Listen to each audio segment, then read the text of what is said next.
I got so.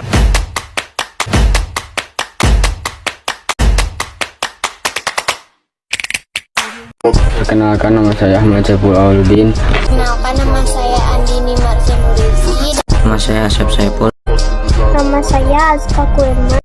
Kenalkan, nama saya Bunga Dewi Lestari. Nama saya Dini Nuraini. Nama saya Lisa Dayani. Sejarah masuknya Islam di Indonesia. 1. Kondisi masyarakat Indonesia sebelum Islam. Ada beberapa aspek diantaranya: A. Kondisi sosial budaya, yaitu penduduk Indonesia yang terdiri dari berbagai suku yang masing-masing daerahnya mempunyai corak, seni budaya, dan bahasa yang beragam. B. Kondisi agama atau kepercayaan, adalah masyarakat yang tinggal di Indonesia sebelum Islam sudah mengenal agama atau kepercayaan. Mereka sudah memeluk agama Hindu, Buddha, dan berbagai menganut kepercayaan ke Kapitaya. Agama Hindu lahir di India sekitar tahun 1500 sebelum Masehi dengan kitab suci Weda, ataupun agama Buddha dengan kitab suci Triptaka lahir di India kurang lebih 100 sebelum Masehi. Sementara itu, Kapitaya adalah sebuah kepercayaan yang memuja sang yang taya, yakni bermakna hampa atau kosong. 3. Kondisi perekonomian. Penduduk Indonesia sebelum Islam memiliki berbagai mata pencaharian, diantaranya berdagang, bercocok tanam, berternak, serta belayar atau menjadi nelayan. Mayoritas penduduk Indonesia adalah bercocok tanam, terutama yang ditinggal di kawasan pedalaman. Adapun yang ditinggal di kawasan pasisir rata-rata menekuni berprofesi sebagai nelayan dan perdagangan. Komoditas pertanian dan perkebunan penting di Indonesia meliputi candi, kayu manis, dan rempah-rempah lainnya. 4. Kondisi sosial politik. Sebelum Islam datang ke Indonesia pada abad ke-7 hingga ke-12, Sriwijaya mengalami masa kejayaan baik dalam bidang politik, sosial maupun ekonomi. Sriwijaya menjadi pusat perhatian di bidang perdagangan dan pelabuhan ekonomi. 5. Suku bangsa Indonesia memiliki beragam suku bangsa. Setiap suku bangsa memiliki cara seni, budaya, dan suku bangsa yang harus diperhatikan. Masuknya Islam ke Indonesia. Proses masuknya Islam ke Indonesia yang pertama kali yaitu melalui jalur perdagangan. Seperti yang kita ketahui, banyak bangsa Muslim yang berdagang ke Indonesia, seperti bangsa Arab, India, Persia, dan lain-lain. Selain berdagang, mereka ikut serta dalam menyebarkan agama Islam. Hal yang turut berperan dalam penyebaran Islam ialah melalui dakwah yang dilakukan oleh para mubaligh.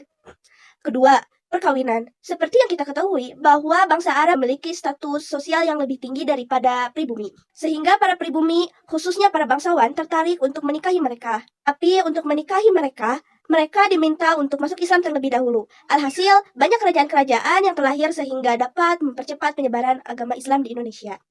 Ketiga, pendidikan. Adanya metode pembelajaran halakoh, yakni cikal bakal pendidikan pesantren, yang di kemudian hari berkembang menjadi pondok pesantren.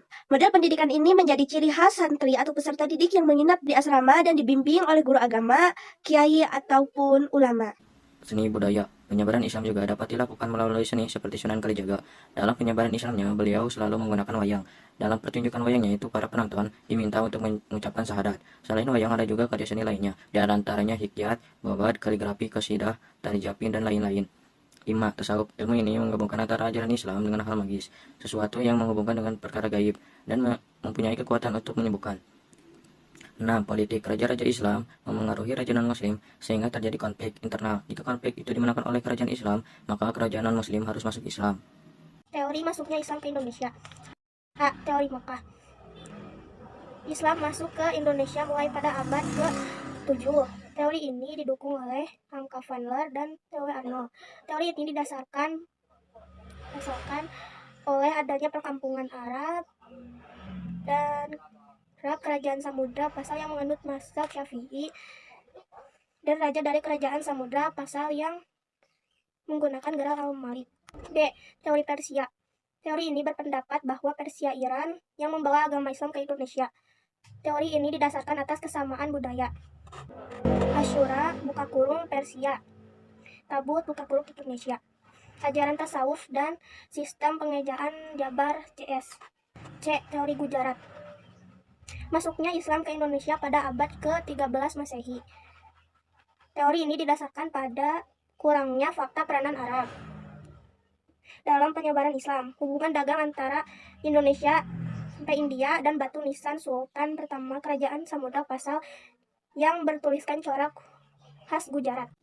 Pengaruh Cina dalam menyebarkan Islam di Indonesia bisa disaksikan pada bukti-bukti arkeologi seperti adanya kelenteng 3. Corak keislaman di Indonesia. Kerajaan-kerajaan Islam menggunakan sistem pemerintahan tata negara kolaborasi dengan nilai-nilai luhur bangsa. 2. Budaya. Seni termasuk unsur budaya. Banyak seni budaya di Indonesia yang bercorak Islam, seperti paha, tari japin, kitan, sekate, dan rajaban. 3. Pendidikan. Pendidikan Islam di Indonesia dimulai dengan berdirinya pesantren-pesantren, tempat santri untuk menambah ilmu. 4. Ekonomi. Banyak tokoh-tokoh Islam yang berperan penting dalam perekonomian, seperti Mohatta, Bapak Koperasi. Pertanyaan, perkembangan Islam di Pulau Jawa terjadi sangat cepat seiring dengan semakin lemahnya kerajaan Majapahit. Sebutkan salah satu faktor yang mempermudah penyebaran Islam di Indonesia. Penyebaran agama Islam disesuaikan dengan adat dan tradisi. 2. Kesenian merupakan salah satu unsur kebudayaan yang dimiliki oleh setiap kelompok masyarakat Indonesia. Karena pandainya para pendakwah Islam pada masa lalu, kesenian memiliki peran penting dalam penyebaran Islam di Nusantara.